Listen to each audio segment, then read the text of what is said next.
Hi, my name's Keziah Gibbons. My pronouns is she and her. I'm the founder of the Guided by Keziah app, and I'm also an autistic person who's never done a Nazi salute. Let's get to this week's tarot reading. So, this week's reading is all about seasonality and kind of accepting or being with the fact that not all seasons are easy. And I've been discovering this myself recently. So I moved the year before last back from Portugal to the UK, where I'm from. And this is my first year in the house that I'm in the place where I am. And last year I was in a flat in the city centre of York, and obviously winter happened, but I didn't really notice it. There were lights on all the time. There's always something happening in the city centre. It didn't feel too wintry. And of course, before that, having lived in Portugal, there is a winter season there, but it's very different from the seasons that we know in the UK, for example. And so I haven't had a proper winter for a really long time. And these last few months, I've been wondering, like, what's going on? It's cold, it's dark, there's just not really much going on, and at the same time, there's kind of sort of frenetic, contained energy. And it dawned on me the other day, like, this is winter. This is just what winter's like. This is what it was like growing up, and um, and this is my first real winter back in the UK, on the ground, um, feeling the sort of the the effects, feeling the nature of the season. So I thought I'd turn that into a bit of a reading as I sort of mused on it, and so I came up with some positions for our spread, and I'd like to invite you to relate with these positions wherever you are in the world, whether you are in somewhere that has a season of winter and whether it is the winter season for you where you are, or if you're somewhere that has different seasons from where I am. It's still going to be relevant. The energy is still there for you. So I'd invite you to just sense into that energy now, and be with that energy. And you might sort of notice as I talk you through the spread, what's it like outside? What's it like in your body in relation to the conditions around you? So the first two positions of the spread are related to this realization that I had. Oh my God, it's winter.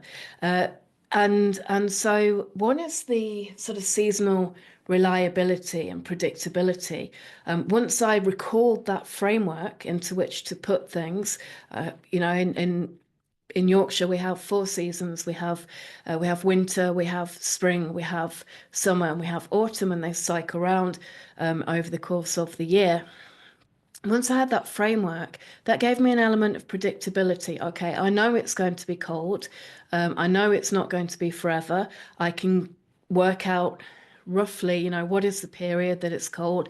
I know that it's going to be dark. I know that it's getting lighter already. It's been getting lighter for about a month here in the Northern Hemisphere since the winter solstice. And so it brought an element of predictability. So although I can't say I'm enjoying the cold and the grey and the darkness, I understand it. I understand where it is in the cycle, and so it becomes something that is stable, that is reliable, that is predictable. So that's this position here. At the same time, the seasons are changing. There are things that are happening and that happen out of season. I don't know California well, but it seems to me January is a little bit early for wildfires. I've lived in places where we have wildfires where they are a possibility at certain seasons, but January doesn't seem right. There are things happen out of season. The seasons are changing, the length of the season, what you can expect. of course, this is part of the sort of larger changes that are going on in the climate for us at the moment. So even while the seasonality brings stability, brings predictability, brings cyclicity, all these things that you can depend on. At the same time, the seasons also bring this edge to them of, okay, this isn't within the cycle as it was before. Even 30 to 40 years ago when I was a child, there were differences in the seasons to what we have now. And so there's this sort of dual sense of, yes, there is a certain level of predictability in the seasons, and there are things that are not quite right, and not fitting into that cycle and not easy to place. And so for our reading today, this is really about how do we relate to that?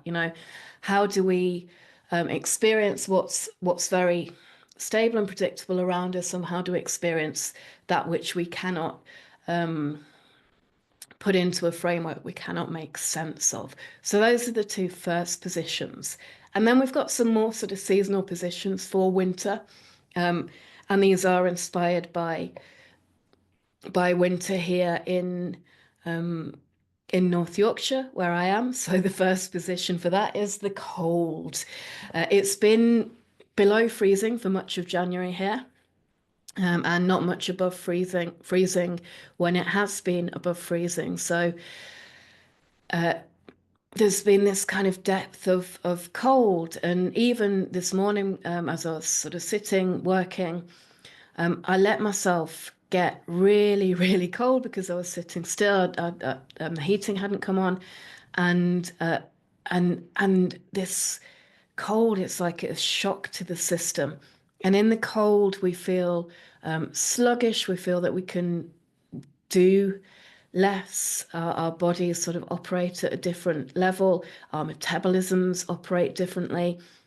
Our brains operate differently. We really do react to what's around us. So this cold element of winter in our reading today represents external circumstances, seasonal or otherwise, which are freezing, which stop us in our tracks perhaps, and to which we react, which we are affected by. So this is our sort of external circumstances, and circumstances which may be affecting all of us or many of us in different ways. Nevertheless, in this place of cold, in this place of winter, we have havens. So this middle position here is the haven. So this is for me, this is my home. I'm going to sit in my home. I've got an electric blanket. I might put on, some warm, comfy clothes, and I feel safe. And so this is our haven. Where are we safe when there's cold going on outside, when there's external circumstances going on outside which are affecting us? Where and how can we become safe from those circumstances? How can we create shelter for ourselves? So this central position of haven is a really, really important resource for us. And then finally, we have this position of dreaming. Because while some things are hibernating and other things are growing under the earth, while all is apparently still and frozen on the earth, and while we are in our spaces of havens, what we have with winter is an invitation to align with this cycle and to come into this space and to dream. Once we get to the other side of the year, we might all be doing. But right now, allow this space to dream. We can allow ourselves to be contained in our havens and to dream. So this might be about imagining possibilities, planning futures, dreaming futures, creating or designing how we might want things to be if we like things to be otherwise than they are. And this also is about how we like the level at which we work. So the way we engage with the world and with ourselves and with the different layers of the world, visible and invisible. And we can do that in a dreamlike way, so a way that is magical, a way that engages parts of ourselves, our unconscious, our inner self, um, to create and participate in reality at a much deeper level, so at a more spiritual level, at an energetic level, in awareness of all the beings and energies that are around us. So how can we be dreaming this winter? And that's the spread for you. Those are the positions that we'll be pulling some cards for. And today I'm working with the New Chapter Tarot by Catherine Briggs. So I'm going to invite you to take a deep breath, go inside, perhaps finding the haven within yourself,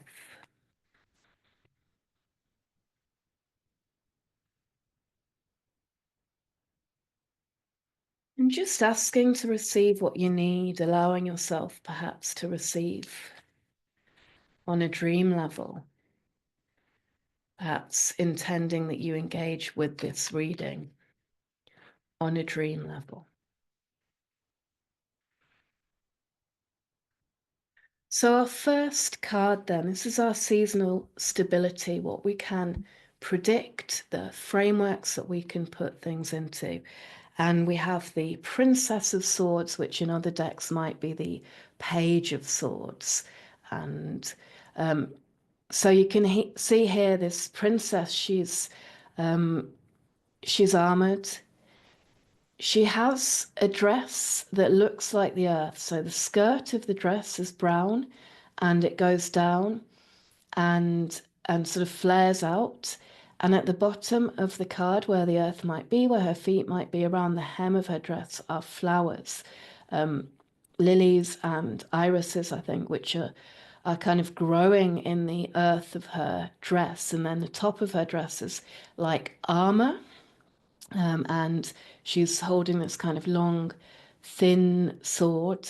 And there's movement in her.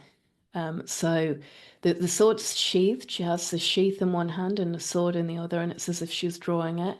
And it looks like she's about to sort of expand and take that sword arm out and kind of claim space around her. And in the background, we've got what looks like clouds. So I really like this for a card of what's predictable in seasonality. Obviously, you've got those kind of bulb plants there, some of which can be planted now, and some other bulbs are already perhaps ready to come out. And then in this, so the Princess of Swords or the Page of Swords is often about, well, the swords is about the mind, the suit of air and the mind. So we're talking about mental narratives, beliefs, stories, the way that we think. And the page or princess of swords is often represents a youthfulness. So it can represent a person, a young person, or a person who is young in their outlook, in the way that they engage with the world. And it can, excuse me, it can represent a a way of being. So, a beginner's mind is one of the sort of words that you might associate with this. So, in this position of seasonal stability and the framework of the seasons, we can think of this also, of course, the court cards work as a cycle as well. So in this deck we have, I think it's princesses, princes, queens, and kings. And you can assign these as well to times of the year. And the princesses almost like this position of coming out of winter and into spring. So I think what this card has for us is this reminder that things can, some things are predictable. You know, we know what comes next. We might not know exactly when and how, but we do know what comes next. And when we do that, we can be prepared. And the Princess of Swords is also about preparation or more about protection. actually. So this can be a card of protection. So perhaps if we do know what's coming next, we can start to protect ourselves. We can make preparations to protect ourselves. And with the swords coming up there, this can be about the way we think, the way we believe, our narratives, and the way we communicate. Next, for this position of the seasonal what's on edge. So, what doesn't fit quite right into our seasons, into our framework, our understanding of how things are going. And we've got here the Ace of Swords. So, another swords card coming up.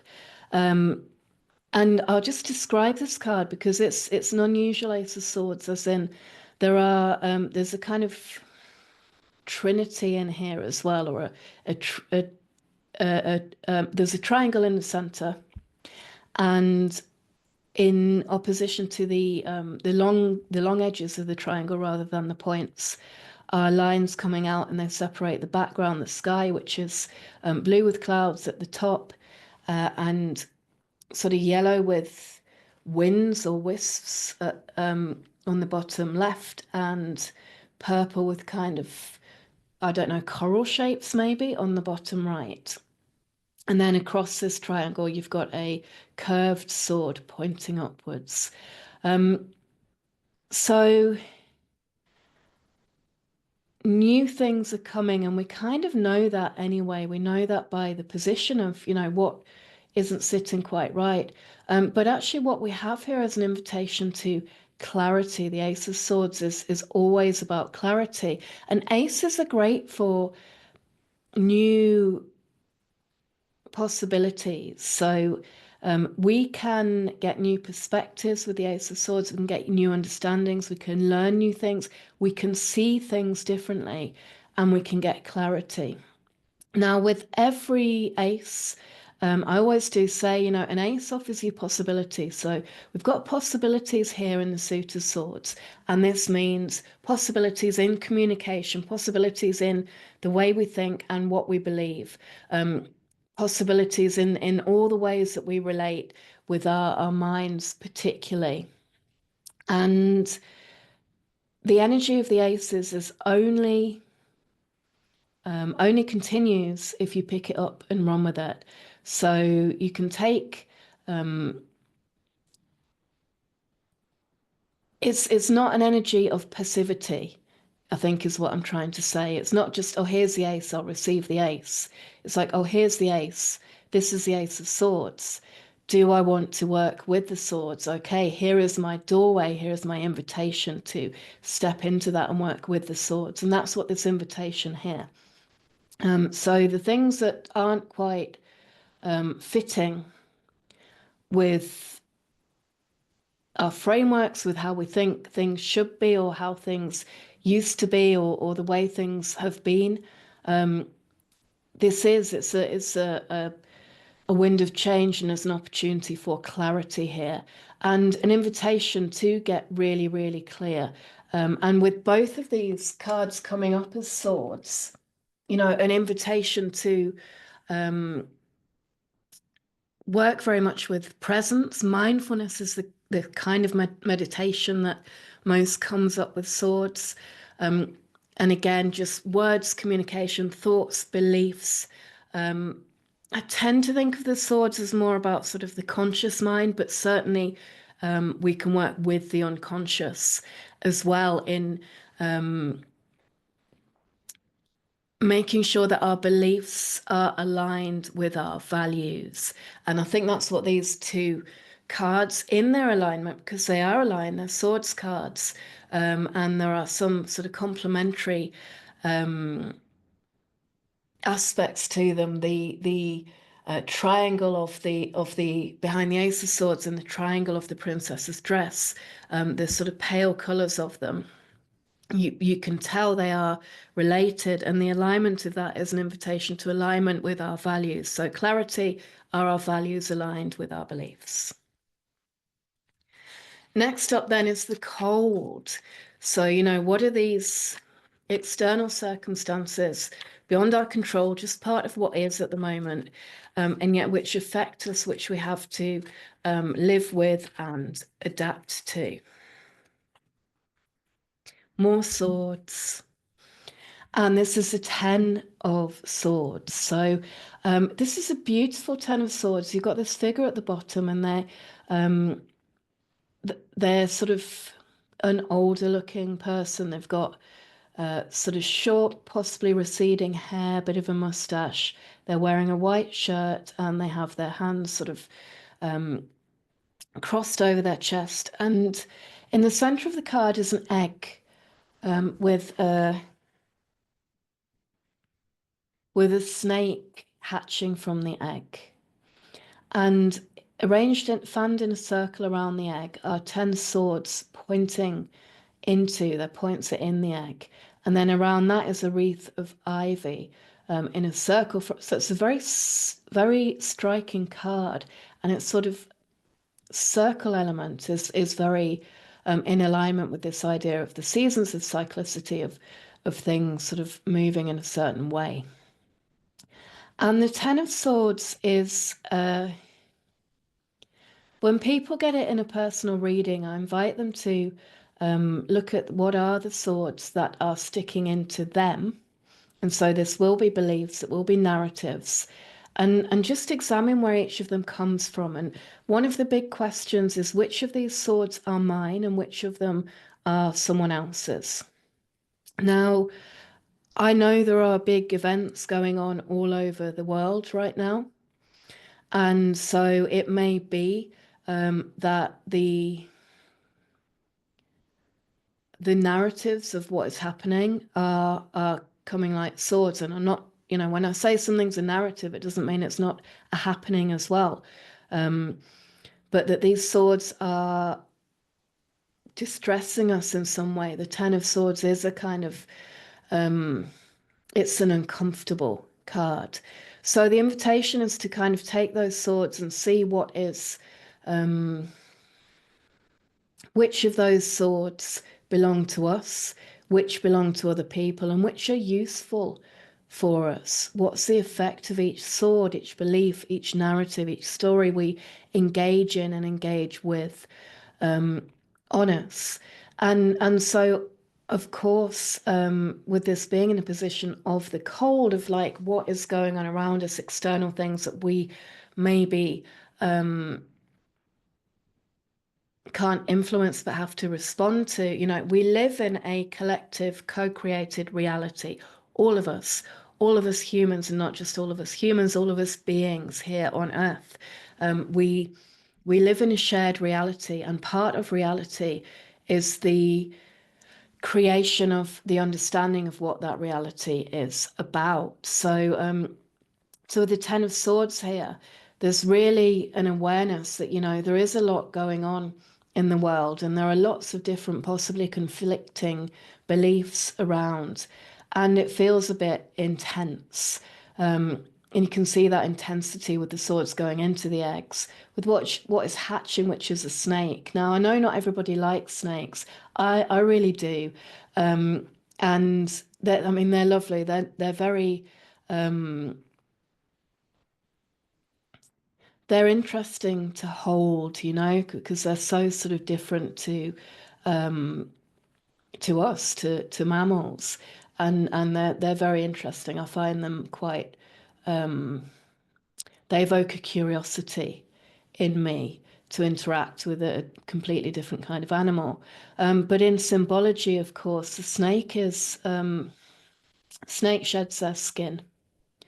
So the snake, if you know snakes, you'll know they will become very still for a few days.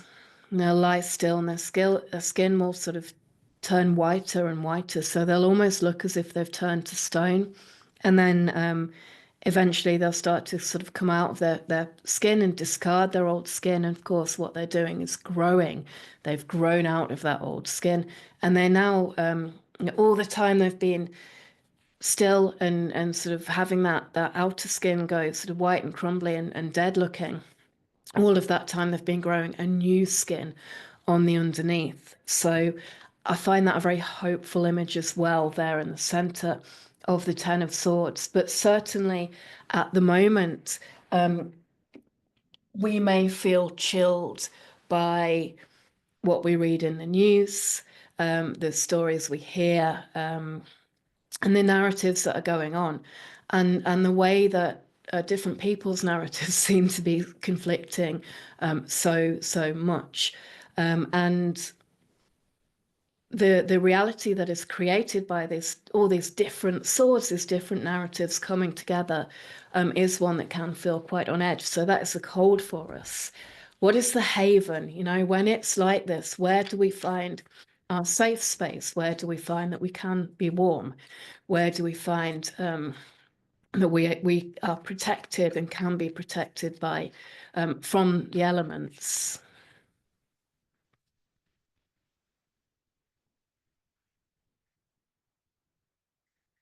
Ah, and this is a card which is it's an extra card, only belongs to this deck, and it's Invocation. Look at that.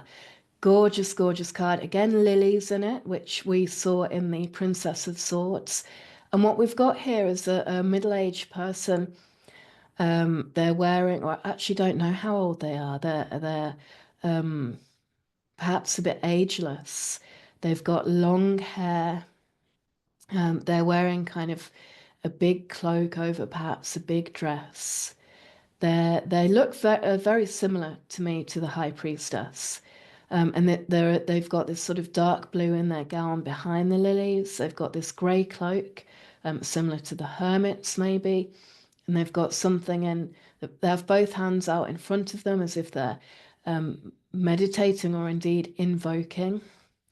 And what looks like a page, perhaps of text or a scroll in one hand, and a moon cycle going on around them. So, six images of the moon, of crescent and waxing and waning moons, and two stars above those as well. It's not completely symmetrical, but it's a fairly symmetrical image. The figures in the center, three moons on each side, one star on each side. I think the other plant that is in there as well is rosemary, which is an ancient herb. You find it in a lot of spells. Um, Rosemary for remembrance comes to mind. You know, it's a herb which is work we work with both for memory, but also with ancestor work, with remembering those who were. And so this invocation, it's a very, very sacred image. And it's really, I love that it's come out here. It's like there's all this sharpness going on, this sharpness of winter, this sharpness out in the world. And here your haven is in sacred work. And so that is in finding the time and the space to become like this person in the card, so that you are able to connect with what is sacred to you. And so there are many, many things that can mean. So often sacred practice can be about ancestor work, work with gods, work with energy, journeying, shamanic work, work with the spirits around us. But also, sacred work can be very practical. It can be about community building. It can be about building our values into absolutely everything that we do. And that, yeah, can be in a very subtle way. So almost remembering what's sacred. So if there's one thing that you come away from this reading with, if there's one sort of action point that you come away from this reading with, it's that question. It's a question for you. What is sacred to you? And how do you connect with what's sacred to you? And your answer will be very personal. It's not something that I can give you in a reading, but what I invite you to do is to ponder this. What's sacred to you, And how do you connect with what's sacred to you? Because this really, really is your haven at the moment. It's what's keeping you warm and safe.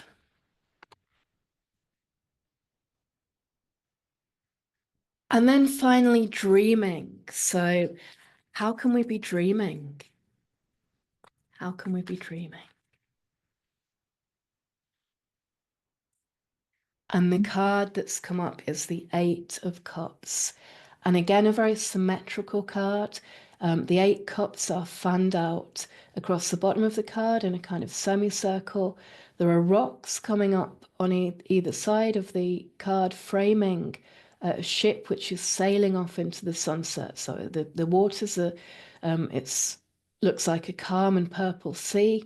And then it has a wake of kind of silver, white, and yellow, reflecting yellow and orange and blue colors in the sky, which has kind of some wispy clouds, but not too many, and is kind of blue fading into evening at the top. And so this card, it's often seen as a card of walking away. I always say that there are two sides to walking away. You're walking away from one thing and towards another, or in this case, sailing away from one thing or towards another. What I would point out in this position of dreaming, this is the journey. We're dreaming the journey.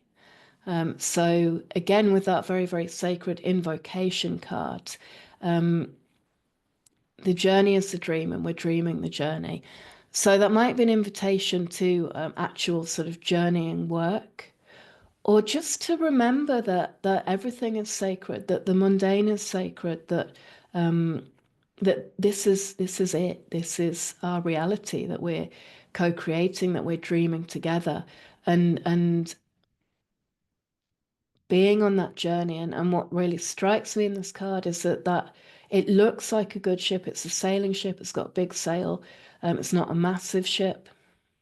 And I don't know a lot about ships, but it looks good. You know, it obviously is seaworthy. It's a small vessel which contains the journeyer or journeyers, and they may have set out with intention. So they're leaving a particular shore behind. We can't see where they're going. It's just open sea, um, sometimes associated with the unconscious, the depths, the unknown as well. But they're just sailing across the surface of it. Maybe they have an idea of where they're going. And this is a card of being on your path. And in this iteration with this contained vessel, the cups are vessels. The cups also, just to mention, are about the heart and the emotions. So everything I'm saying here applies particularly to your emotional life, but not only to it. But we have this sort of safe, contained vessel which is seaworthy. It's designed to do exactly what it's doing, which is being on this journey, and that's you. So this life is the dream. We can practice a bit of lucid dreaming if we want to. We can co-create reality if we want to, and that magic is available to us. So just to summarize then, in the position of seasonal stability, we had the Princess of Swords. In the position of seasonal edge, we had the Ace of Swords. In the position of the cold, we had the Ten of Swords. In the position of the haven, we had invocation. And the position of dreams, the Eight of Cups. And overall, this reading, we've got a moving from swords, narratives, stories, understandings, beliefs about what's going on, external and internal, our own set loose on the world and those of the world internalized by us. We have an invitation to clarity, and particularly with these two cards, an invitation to have real clarity about our values, and to take this opportunity of the Ace of Swords. We do have, it is cold right now, but the sacred, whatever is sacred to us, is our haven, and invocation is that is calling in, isn't it? So we're calling in the sacred into our lives right now, and then being reminded that we are We are the vessel, we are the craft on this journey, we are seaworthy. Um, and I'm setting out with hope. So, what we're dreaming into being right now might be something really hopeful. So, that's our reading. Thank you very much for joining me. If you'd like a personal one-to-one reading, you can always book those with me. And otherwise, I will see you next week for next week's reading. Take really good care. Thank you.